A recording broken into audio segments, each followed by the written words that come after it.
Hello, in this video I'm gonna show you how to set device type on iPhone on your QCY MeloBuds Pro.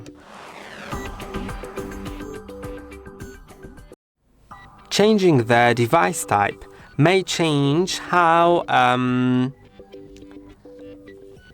your headphones behave. For example, will give you an ability to use the built-in microphone, will give you ability to answer calls and do way more than that. So it is very worth to have set the correct device type. To do it, go to settings and go to Bluetooth. Now you'll find your devices on your devices list. Now you can click on this eye icon to see more data about the headphones and you can find device type.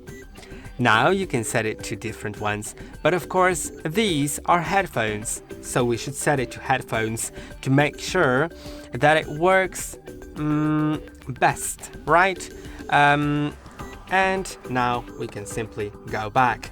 I hope that this video was helpful. Don't forget to like and subscribe, and I'll see you in the next one.